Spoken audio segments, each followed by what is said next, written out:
안녕하십니까. 박정훈 칼럼. 오늘의 주제는 좌파 권력, 거학의 은퇴 시스템을 완성하다입니다.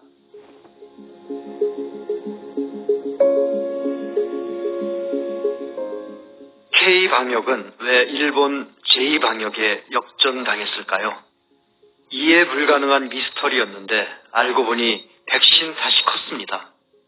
작년 상반기 백신 가뭄 때 우리는 아스트라제네카 백신을 집중 접종했습니다.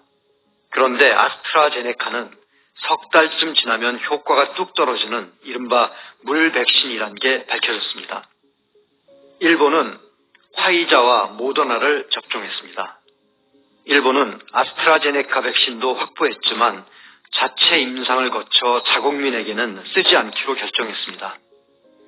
지금 일본이 선방하고 한국이 고전하는 데는 여러 가지 복합적인 요인이 작용했을 것입니다. 그러나 그 중에서도 백신 요인이 결정적이라는 전문가들이 많습니다. 쉽게 말해서 일본이 우리보다 좋은 백신을 맞았다는 것입니다. 우리가 원해서 아스트라제네카 백신을 선택한 것이 아니었습니다. 아스트라제네카는 미국 FDA가 승인을 거절할 만큼 처음부터 논란이 많았습니다. 하지만 백신 초기 확보 경쟁에서 뒤진 한국에게는 아스트라제네카밖에 구할 물량이 없었습니다.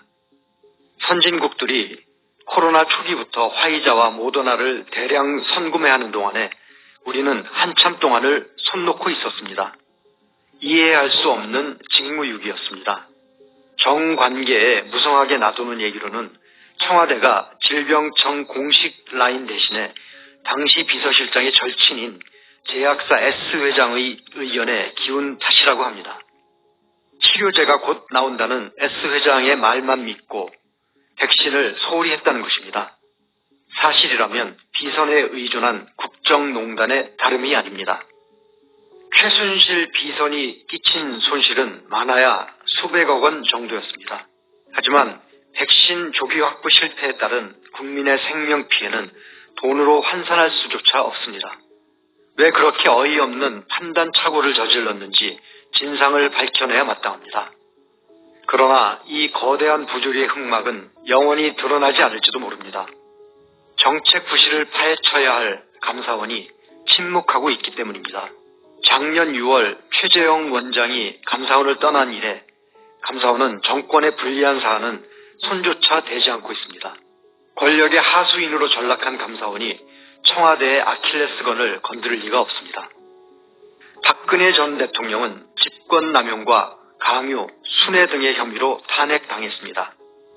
최순실과 경제공동체라는 법리로 얽은 뇌물 액수는 592억 원이 전부였습니다.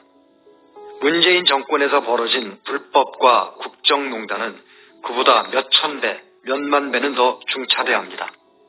탈원전 조작, 울산 선거 개입처럼 정권이 통째로 날아갈 만한 사건들이 잇따랐습니다. 박근혜 전 대통령과 같은 잣대를 들이댄다면 어느 것 하나만으로도 탄핵 조건을 충족시키기에 모자람이 없습니다. 월성 1호기 원전 가동 중단 사건으로 산업부 장관과 청와대 비서관 등이 기소됐습니다. 경제성 수치를 조작해서 멀쩡한 원전을 멈춰 세웠다는 혐의였습니다. 이 사실을 처음 밝혀낸 것은 2020년 최재형 원장 시절의 감사원이었습니다. 청와대 지시를 받은 산업부 장관이 주저하는 실무자를 향해 너 죽을래 라고 협박하며 밀어붙인 사실이 감사원 감사에서 드러났습니다. 당시 감사원이 발표한 감사 보고서엔 대통령이란 말이 딱 2번 쓰여져 있습니다. 정권의 갖은 압박 속에서도 문 대통령이 최종 지시자라는 단서를 새겨넣은 것입니다. 죽어가는 사람이 범인을 알려 남긴다는 다잉 메시지와도 같았습니다. 울산시장 선거에서는 정권 차원의 조직적 개입 사실이 드러났습니다.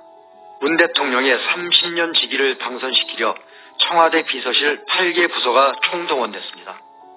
윤석열의 검찰이 정권의 온갖 협박에 맞서가며 이런 사실을 밝혀냈습니다. 이 사건의 검찰 공소장에는 대통령이란 단어가 40번 가까이 등장합니다. 기소만 못했을 뿐 누가 진짜 배우인지를 다 적시해 놓은 것입니다. 선거 공작은 민주주의를 위협하는 중범죄입니다. 그러나 법원은 1년 4개월 동안 재판 한 번 열지 않고 질질 끌었습니다. 기소한 지 22개월 만에야 겨우 첫 증인신문이 시작됐을 정도였습니다. 사법부마저 정권에 예속됐다는 작금의 현실이 그러했습니다. 그리고 대장동이라는 희대의 부동산 스캔들이 터졌습니다.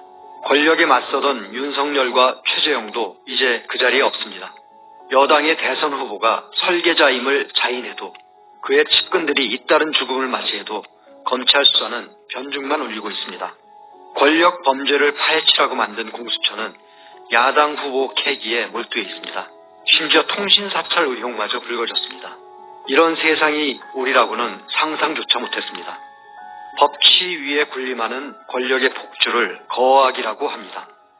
이제 거악을 감시할 국가 기능은 존재하지 않는다 해도 과언이 아닙니다. 검찰과 감사원은 정권의 충견이 됐고 법원은 특정 집단 판사들에게 점령당했습니다. 국회는 180석의 거여가 장악해 입법 독재를 치닫고 있습니다. 야당이 지리멸렬 무너짐으로써 마지막 남았던 퍼즐마저 채워지게 됐습니다. 정권 교체의 가능성이 줄어들수록 권력의 폭주는 거리낌이 없어질 것입니다.